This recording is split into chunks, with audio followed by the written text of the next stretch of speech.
Pilsirat kövrüki. Sual. Assalamu alaykum. Pilsirat kövrükining sifatlari qaysi? Kishilar uningdan qandaq o'tadi? Bu to'g'riliq qandaq oyat hadislar bor? Javob. Va alaykum assalom va rahmatullohi va barakatuhu.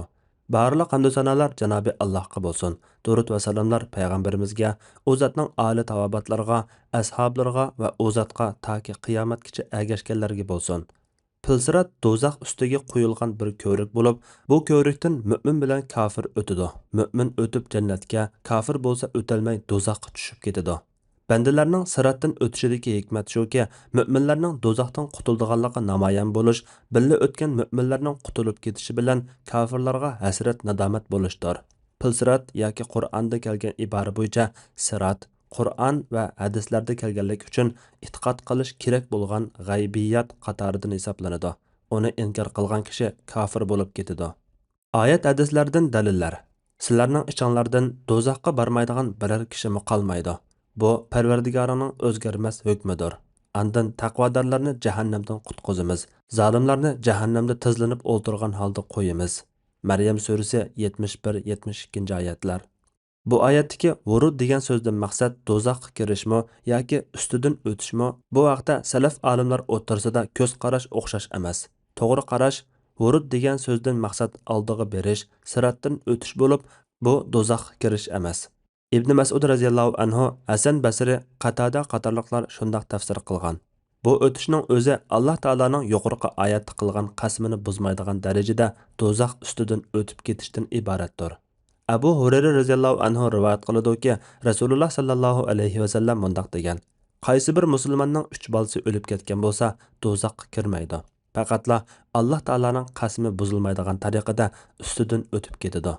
Imom Navaviy to'g'risi oyatdagi vurud degan so'zdan maqsad sirat ustidan o'tish bo'lib, u jahannam ustiga qo'yilgan bir ko'rikdir.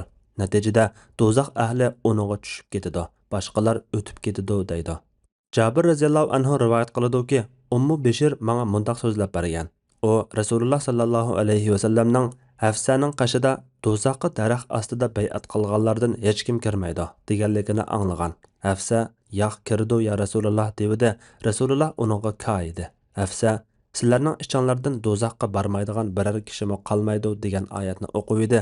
Rasululloh sallallohu alayhi va sallam Alloh azza va jalla Andın taqvodorlarni jahannamdan qutqizamiz, zolimlarni jahannamda tizlanib o'ltirgan holda qo'yamiz degan dedi.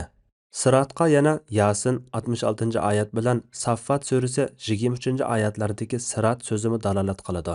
Sahih hadisda mundaq kelgan. Abu Hurayra radhiyallohu anhu ularga mundaq xabar bergan. Kishilar: "Ey Rasululloh, qiyomat kuni Rabbimizni ko'ramdoq" deb so'raydi. Rasululloh: "To'lin ayni bulutsiz osmonda ko'rishdan gumonlanamsizlar" dedi. Ular: "Gumonlanmaymiz ey Rasululloh" deyishdi. Rasululloh: "Bulutsiz osmonda kunni ko'rishdan gumonlanamsizlar" deb so'raydi. Ular: "Yo'qsu" deyishdi. Rasululloh mundaq dedi: "Rabbinglarni ana shundoq aniq ko'rsinlar. Qiyomat kuni xaloyiq mahsharga to'planganda Alloh taolo kim nimaga ibodat qilgan bo'lsa, shuningga ergashsin" deydi. Shuning bilan ularning ba'zilari quyoshga, ba'zilari oyga, ba'zilari bulutlarga ergashib mangadi. Faqat mushu ummatlar orasidagi munofiqlar bilan birga qoladi. Bu chaqda Alloh bu ummatga kelib, "Men sizlarning Rabbinglar bo'laman" deydi. Ular: "Toki Rabbimiz bizning oldimizga yetib kelganga qadar mushu joyimizda turamiz. Rabbimiz kelsa, uni biz tunaymiz" deydi. Shuning bilan Alloh o'z suratiga kelib, "Men sizlarning Rabbinglar" deydi. Ular Allohni tunib, "Sen bizning Rabbimiz" deydi. Andin Alloh ularni chaqirdi. Do'zaxning ustiga ko'rik silinadi. Shunday qilib, payg'ambarlarning orasidan ummatini elib eng oldida sirat ko'rigidan o'tadigan kishi men bo'laman. Bu yerda payg'ambarlardan boshqa hech kim so'z qilmaydi. Payg'ambarlarning so'zlarimi "Ey Alloh, aman qilgin" degandan iborat bo'ladi. Do'zaxda Sa'danning tikinidek qarmoqlar bor. Sizlar Sa'danning tikinini ko'rganmidinglar? Sahobalar: "Ha, ko'rganmiz" deyishdi. Rasululloh sallallohu alayhi va sallam: "Lekin uning naqadar cho'nligini Allohdan boshqa hech kim bilmaydi.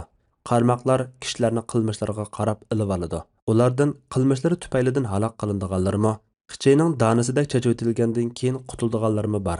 Alloh taolo ahli do'zax ichidan xolaganlarga rahmat qilmoqchi bo'lsa, farishtalarni Allohga ibodat qilganlarni do'zaxdan ilib chiqishga buyuradi.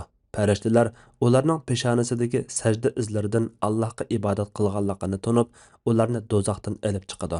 Allah do'zaxqa odam bolasidagi sajdaning izini ko'ydirishni harom qilayotgandir. Shundoq qilib, ular do'zaxdan qutuladi. Odam bolasining sajda qilgan a'zolaridan boshqa hamma a'zosini do'zax ko'ydirdi. Do'zaxdan kuyib qaridab ketgan holatda chiqqan odam bolasining usti beshiga hayotliq suyi qo'yiladi. Shuning bilan ularning a'zolari xuddi kelkun latqinlardan bix urgan urug'dek tizli bix uradi. Andin Allah bandalarining orasida hukm chiqarishni tamomlaydi. O chaqda jannat bilan do'zaxning orasida do'zax tarafga yuzlanib turgan bir odam, u jannatga kiradigan do'zax ahlining oxirgisidir. Qalib qoladi. U odam: "Ey Rabbim, do'zaxning shamili dimimni siqibatdi, yalqoni meni ko'ydiribdi. Shunga yuzimni do'zaxdan burab qo'ysang" deydi. Allah uningga: "Bu talabing o'rindalsa, balkim boshqani so'rarsan" deydi. U odam: "Ey Allah, haqqi hurmating bilan qasam qilamanki, hargizmi boshqani so'rmayman" deb Allohga nurg'un va'da qasamlarni berdi. Shuning bilan Allah uni do'zaxdan burab jannatga yuzlandirganda, u jannatning go'zalligini ko'rib, xili vaqtgacha chidab jim turdi. Andin: "Ey Rabbim, meni jannatning darvozasi oldiga ilib borsang" deydi. Janobi Allah: "Baya so'ragan narsangdan boshqani so'ramaslikqa va'da qasamlar bergan emasmiding" deydi. U kishi: "Ey Rabbim, men sening eng shaqiy bandang bo'lmag'ayman" deydi. Alloh taolo: "Agar so'ragan narsangni bersam, balkim yana boshqani so'rarsan" deydi.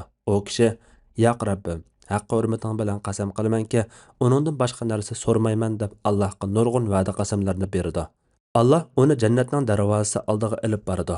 U jannatning darvozasi oldida turib, jannatning gul-chechaklarni, uningdagi go'zallik va shod-xuramlikni ko'rib, xili vaqtgacha chidab jim turdi. Andan keyin: "Ey Rabbim, meni jannatga kirgizgin" deydi. Alloh taolo: "Voy esit sanga, ey odam bolasi, nima degan gapingda turmaydigan odamsan? O'rindalgan talabingdan boshqa narsani so'rmayman" deb va'da qasamlarni bergan emasmiding deydi. U odam: "Ey Rabbim, meni eng shaqiy bandang qilib qo'ymagin" deydi. Allah azza va jalla uning holidan kuladi. Andin uning jannatga kirishiga ijozat qilib, uningga arzu-armonlaringni degin deydi.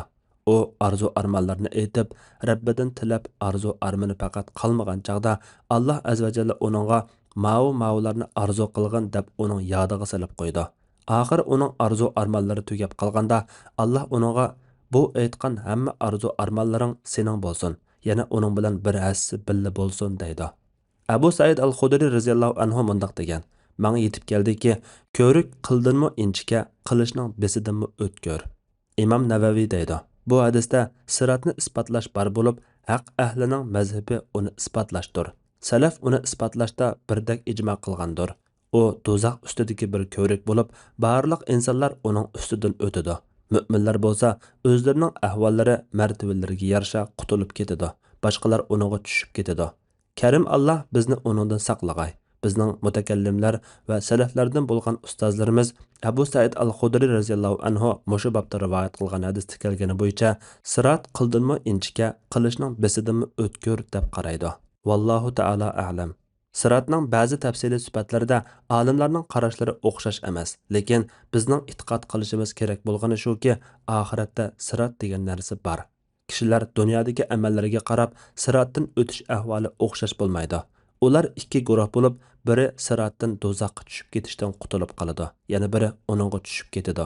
Do'zaxga tushib ketgan guruhmi ikki qismga ayriladi. Bir qismi kafir, munofiqlar bo'lib, uningda mangulik qoladi. Yana bir qismi Alloh taolo xohlagan muddatgacha do'zaxda turib, ondan chiqadiganlar.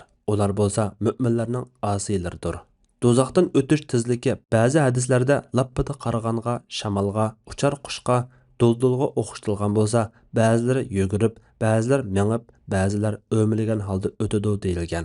Qiyomat kuni bir dahshatdan o'tib, yana bir dahshatga, bir qo'rqinishdan yana bir qo'rqinishga uchraydigan kun bo'lg'achqa, qalblar dahshatga to'lib qo'rqib ketadi. Siratdan o'tish bosqichimi ashu dahshatli bosqichlarning biri bo'lib, dunyoda iymon etib, solih amallarni qilishda sabatliq bo'lgan odam qiyomat kunimi siratda sabatliq bo'ladi. Buningdan o'tib bo'lgandan keyin mu'minlar yana bir ko'rik sulab qo'yiladi. Abu Said al-Xudri radhiyallohu anhu rivoyat qiladi-ki, Rasululloh sallallohu alayhi va sallam mundaq degan: "Mu'min bandalar do'zax ustidagi pilsiratdan o'tib bo'lgandan keyin do'zax bilan jannat orasidagi cho'ng bir ko'rik ustida to'xtatib qo'yilib, dunyodagi chog'larda bir-birida qolgan qisos va haqlari ilib beriladi. Oxiri poklangandan keyin ularning jannatga kirishiga ijozat qilinadi. Muhammed sallallahu alayhi ve sellem'nin cini ilkide bulgan zat bilen qasam qiliman ki, ularning biri jannatdagi turg'usini dunyodagi uydanmi yaxshiroq tunaydi. Qadamlar teyilib ketadigan ashu dahshatli kunda Alloh qadamlarimizni mustahkam qilsin. Bizni o'z fazli karami bilan do'zaxdan qutqizib jannat ahlidan qilib etsin. Amin.